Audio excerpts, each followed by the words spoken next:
Hello and welcome to Tuesday's Tips and Tales. Last week was a very lengthy tale, over an hour long, but I hope you enjoyed it if you got to the end.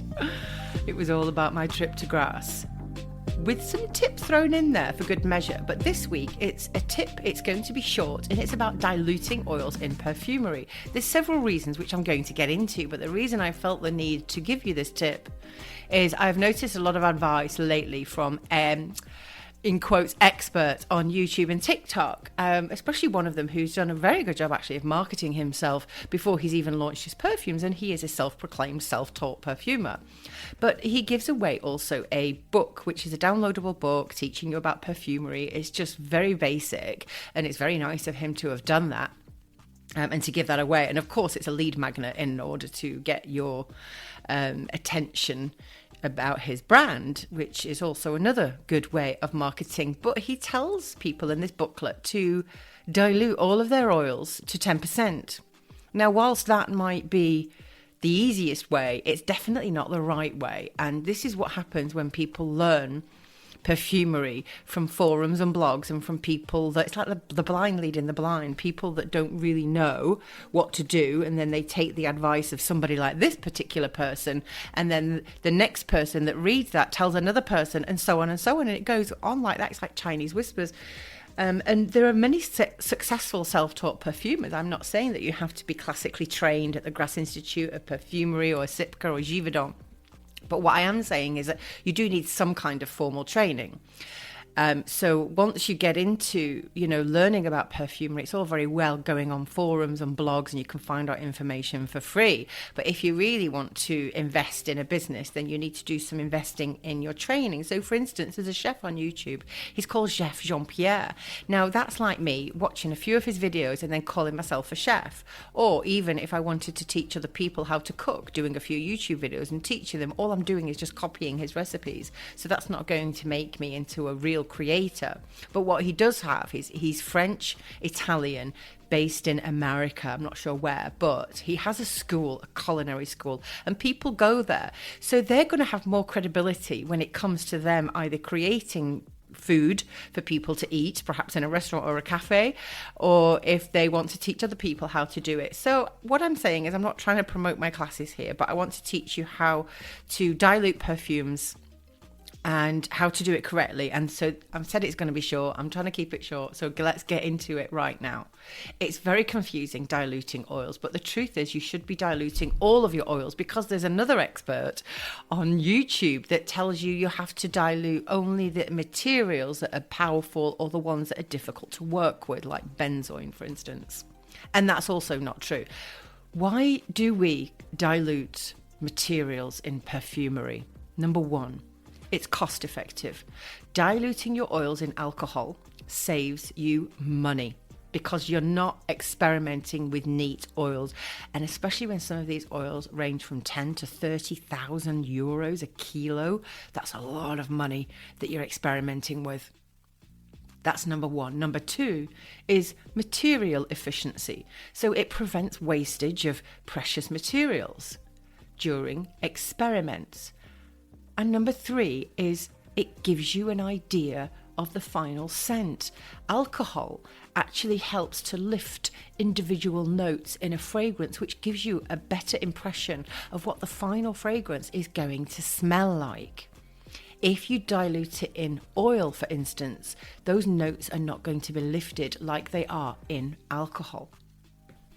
And contrary to lots of popular belief, is you shouldn't dilute your entire collection at 10%. Some of these oils need to be diluted at 10%, the majority of them actually, but others at 1%. For instance, absolutes and aldehydes, very powerful oils. Clove is an incredibly powerful oil, so this needs to be diluted at 1%. But some of them, even 5%, like rose essential oil, at 10%, it's too strong, or you're actually spending a lot of money, because rose essential oil is a fortune. So to do it at 10%, you're still using a lot of raw material, because I'm assuming that if you use rose essential oil, you can't use a lot of it in the final product anyway because of EU regulations and IFRA. But 1%, it's too weak. So you can use a 5%, and a 5% is an exception to the rule. And some things are even diluted at 0.1%. For instance, aldehyde C11, because it's incredibly powerful. But some people dilute aldehyde C11 at 1%. But if you're unsure which oils need which concentration, I have a course. It's called Weighing and Dilution. It's at thescentacademy.com. And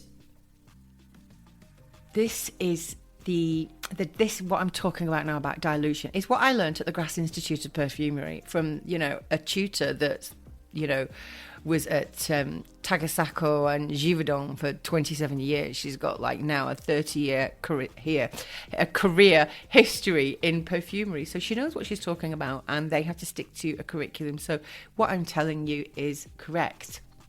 But regarding dilutions, I've had questions on my YouTube channel. If you go to my YouTube channel, The Scent Academy, and it's at by Melanie Jane. Now, some people have said to me, well, isn't a 10% dilution too strong for a final product? And I was really confused. I said, well, I don't understand. What are you talking about? 10% in a final product?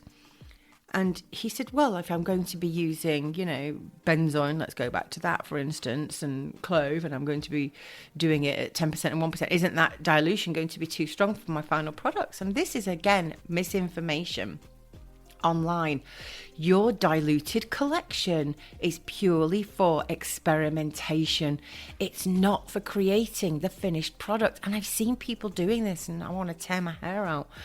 Honestly, I've seen them creating collections, experimenting with them, making a blend, and then using that final blend and using that diluted collection to create a final product. And that's not why you do it. That's not how you do it, and it's not why. Now, going back to Chef Jean-Pierre, he teaches people why. And if you know the why, you know the how. And this is how I teach people. So why, I've just told you why we dilute oils, but the how is we're diluting them for experimenting only. Once you're satisfied with an experiment with your diluted oils, you're now going to create a neat blend with undiluted raw materials and leave that neat blend to macerate. Like when you make a stew, it always tastes better the next day. Well, in perfumery, you have to do this with your neat oils.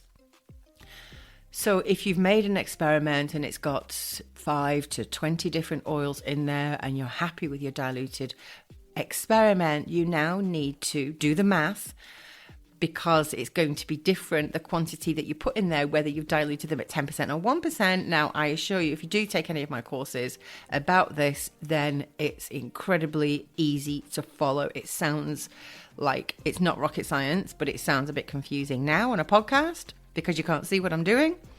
But what you can do is then, like I just said, use your neat oils to create your final blend. And I would recommend doing a small final blend, leaving it to macerate, just to make sure that you're absolutely happy with this neat blend. And then make a bigger batch. If you are 100% and very confident in what you've done with your experiment, then you can by all means go on to create a big batch of the neat oil. And remember, you're going to be then diluting this later. So leave it to macerate, I would say, for a period of 4 to 6 weeks. That is really the industry norm.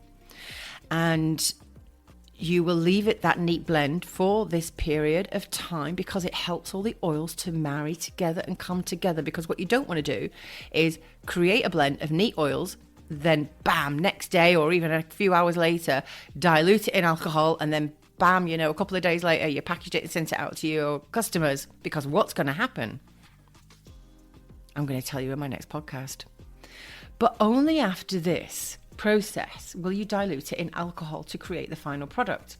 Now, I learnt this process from seasoned master perfumers at the Grass Institute of Perfumery, like I said before, and not on social media or forums. If you really want to learn the right yet simple way of creating your own fabulous and even feel good fragrances, then you can check out my natural perfumery diploma. That is on my website at thescentacademy.com. It's CPD accredited. You can also follow my fragrant journey on social media, which is Facebook and YouTube.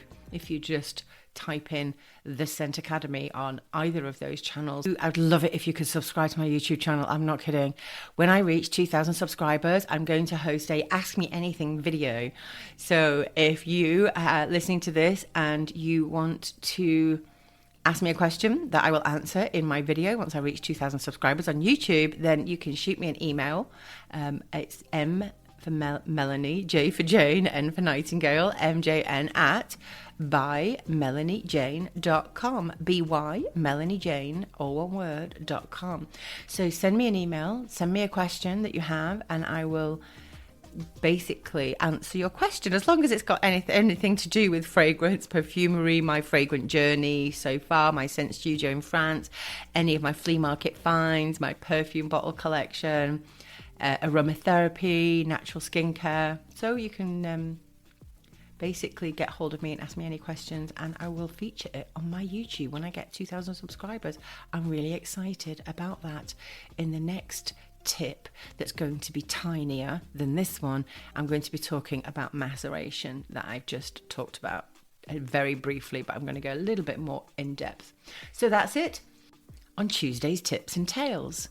And some of them, they're going to be tales, and they're going to be a little bit personal, talking about my own journey in the UK, what brought me into aromatherapy, into that amazing world, and then transitioning into natural perfumery, and then transitioning into teaching, and then podcasting, and then writing.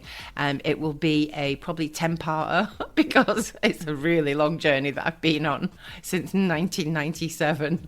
So it's a really long time. I can't even do the math, but it's been a really long time, nearly 30 years. So that's it. I'll see you next time on Tuesday's Tips and Tales. A bientôt.